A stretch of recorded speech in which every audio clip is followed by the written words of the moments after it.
So I'm going to start by introducing our two speakers. Start with Dan Sarewitz.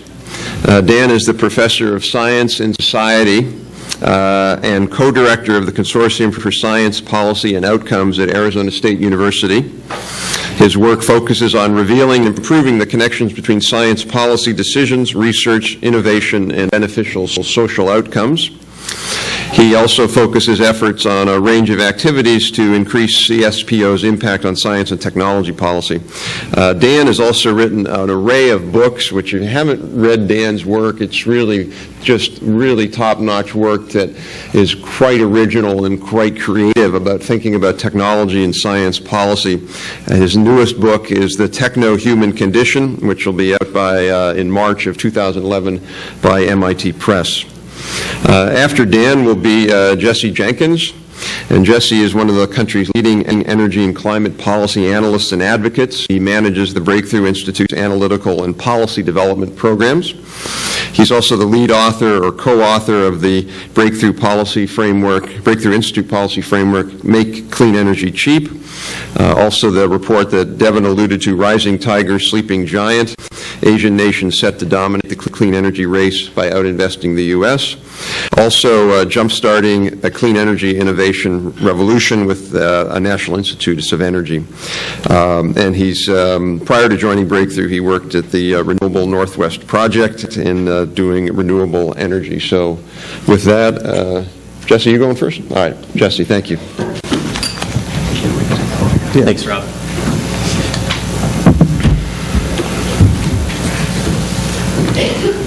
All right, before I get started, I just wanted to say much of my talk today is based on a new report we're releasing today from the Breakthrough Institute called Where Good Technologies Come From. You can find that report on our website, thebreakthrough.org, as well as a few display copies out on the table out there if you want to peruse them later on in the day. Yes, and I'm Jesse Jenkins, not Daniel Sarewitz, who will be up next. So I'm going to kick things off.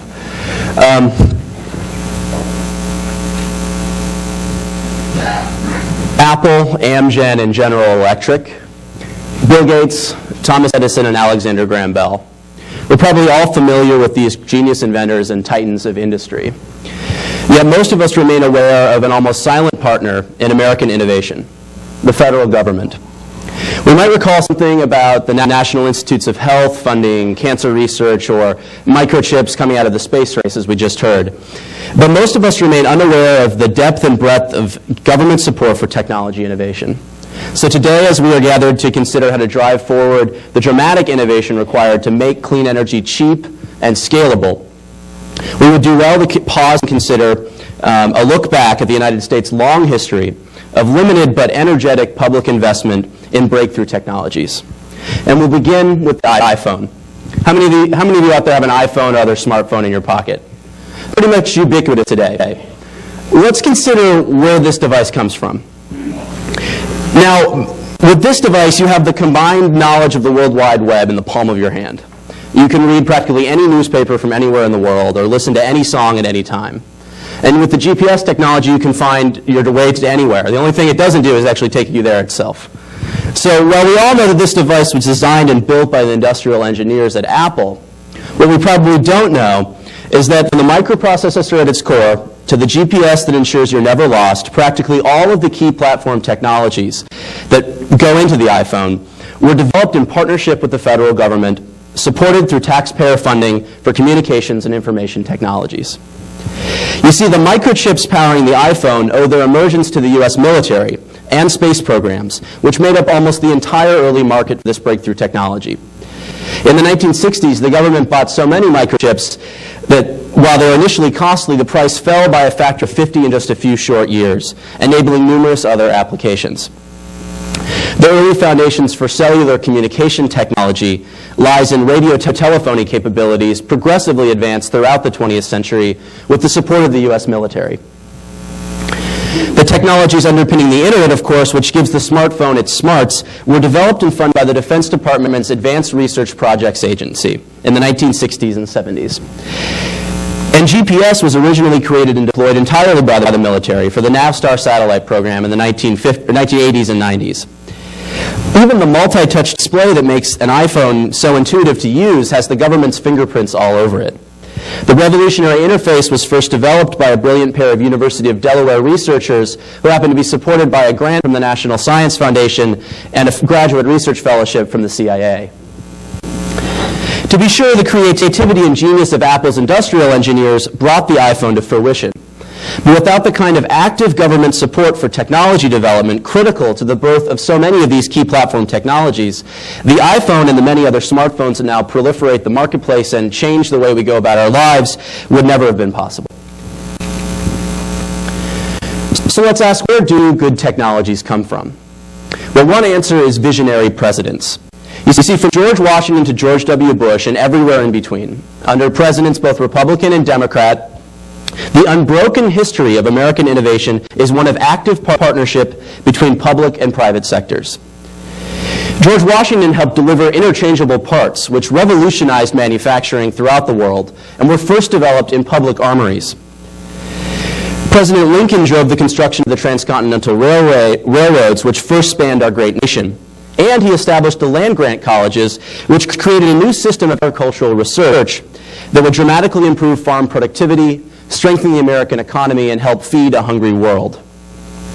Under Wilson, military procurement and cutting-edge R&D performed by the National Advisory Committee for Aeronautics built the modern aviation industry and helped propel American firms ahead of international competitors.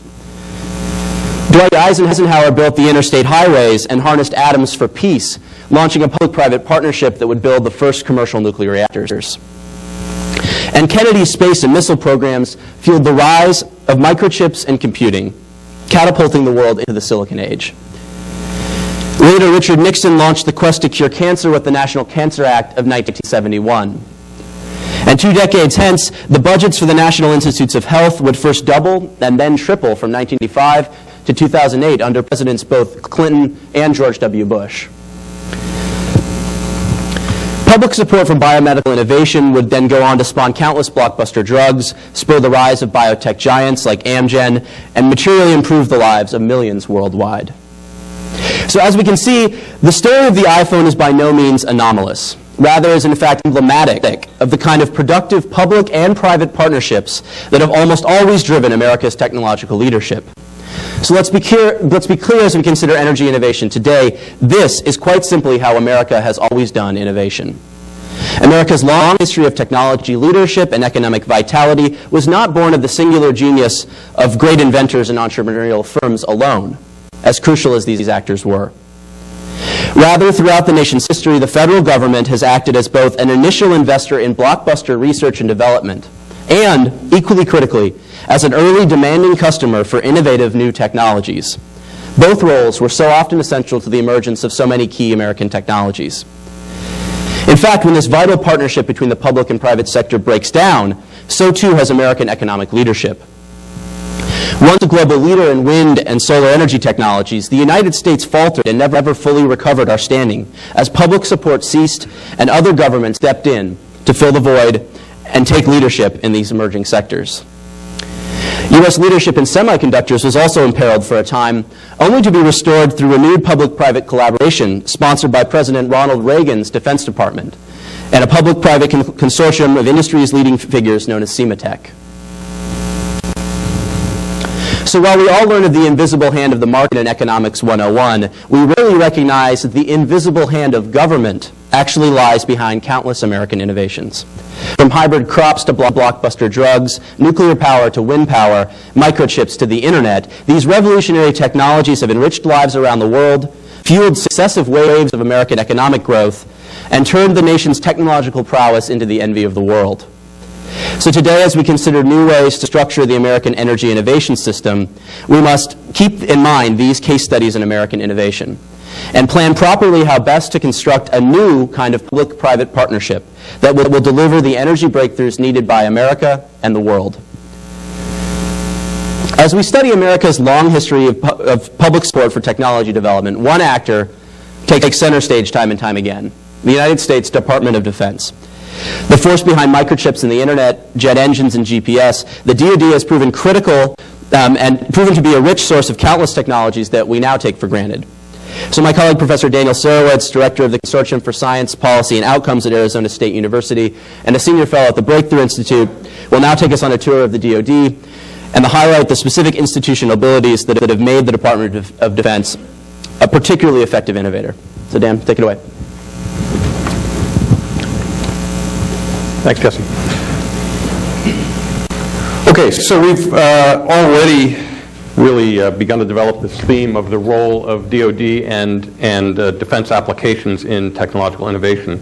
And I guess I'm increasingly impressed, obsessed with the central role that DoD has played since World War II especially, in catalyzing wave after wave of transformational technological innovation. And this really focuses on the point that was raised in the last panel too, that innovation is not simply investment in R&D, because what made DoD effective was a range of institutional attributes, all of which were combined in a single, as Roger Pilkey expressed it, innovation ecosystem, innovation ecology, that really was extraordinarily effective. And so what I wanted to do is a sort of Letterman-esque top 10 institutional attributes that were on display in the DoD context, in the defense context, in the period of the Cold War. And not to suggest that we have to have all of those in one institution, or necessarily that DoD has to be that institution, but to say that these were the attributes of an extraordinarily effective innovation system. A Schumpeterian economist named Vernon Rutan has written a summary case studies of many of these technologies in a book called Is War Necessary for Economic Growth? The answer is doesn't hurt. But we don't really want to go there, hopefully, today. Let me just run down what some of these attributes are, and they've really been many have been mentioned, but I think it's important to just keep in mind that all of these things really need to exist together.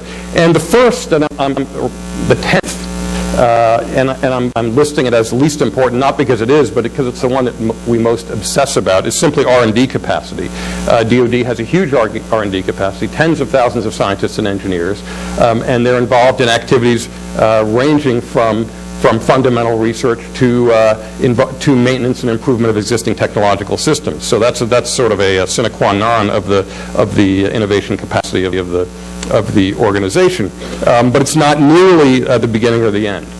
Part of it is links to other institutions, so very strong ties to academia. DoD significantly built the academic basic research and applied research and even engineering capabilities in many universities in this country in the period after World War II. Before NSF was created by the government, the Office of Naval Research took it upon itself to create a basic research capacity in American universities. And these ties have persisted to the present day. Very, very important to have these kind of close relationships.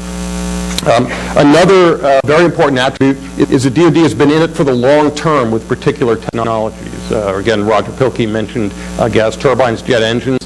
DoD persisted in performance improvements, working with firms and with academia on gas turbines over a period of many decades.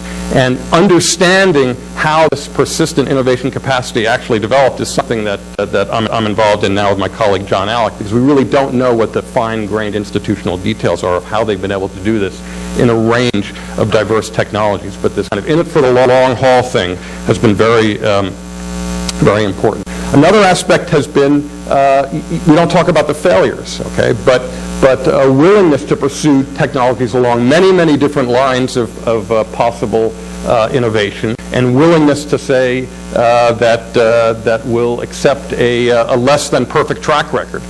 So losers have been picked along with winners, but enough of a commitment to diversity that the track record of winners has been extremely impressive. And Jesse gave you a sort of a quick and familiar litany along those lines.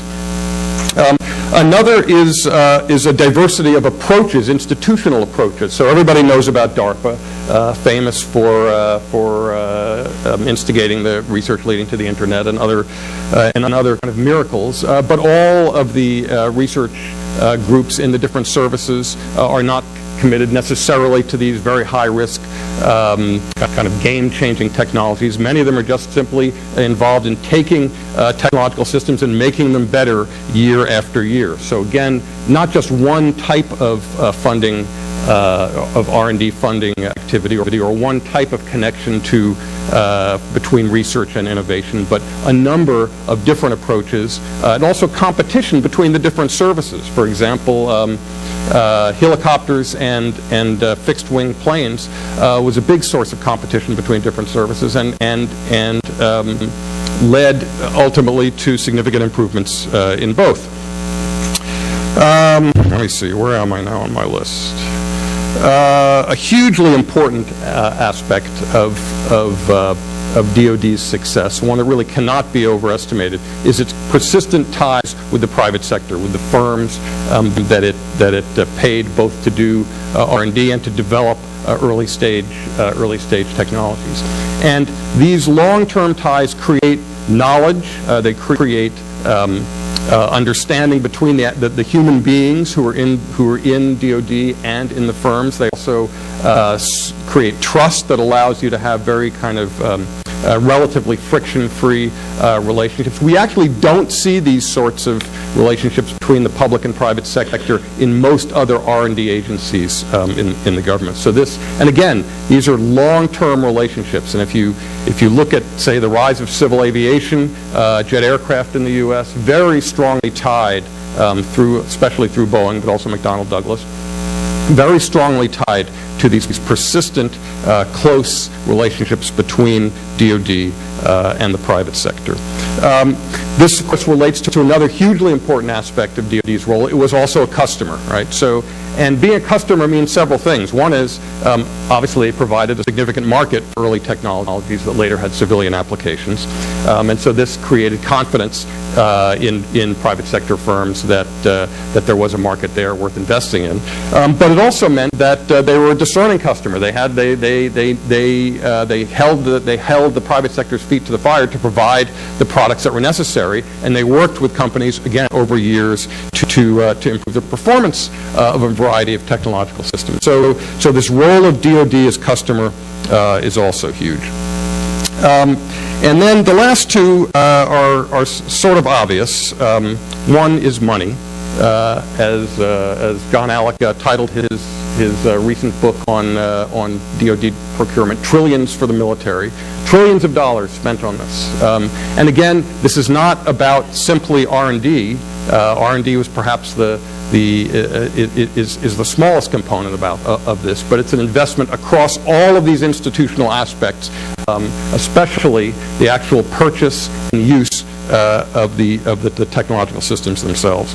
And then finally, and this one creates a significant challenge in the context of the previous panel's discussions, but a shared value, national defense as a public good, the Cold War as something, even though there was disagreement about how to handle it, ideological disagreement, partisan disagreement, no disagreement that this was potentially an existential threat to the nation that had to be addressed effectively. And this allowed these huge investments to develop consistently over long periods of time. And this, I don't think we can really undervalue the role of a kind of common cause, a common commitment that allowed DoD to operate in this domain and allowed it to receive the trillions that it did to stimulate innovation. So this, of course, puts a child of the late 60s like me in something of a kind of a philosophical or ideological conundrum, because it's hard not to look at the military-industrial complex and think, in terms of innovation, what a fabulously successful, amazingly, historically unique institutional arrangement it was. And I think we're going to need to look to that model in thinking about energy. Oh, I forgot one other point in my top 10, sorry. It's somewhere near the top, which is price point. $200 gallon gasoline in Afghanistan.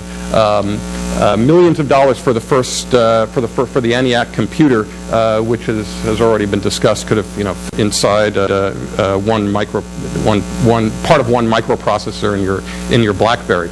So that the other thing that the military-industrial complex has, because of this commitment to share the shared value of national defense as a public good, is much less sensitivity to the marketplace. So it's significantly insulated from it. So these are the kinds of attributes that have fueled innovation in this country for the last 50 or 60 years, and we're going to need to figure out how to have similar linkages in an innovation ecology if we're going to deal with the energy problem successfully.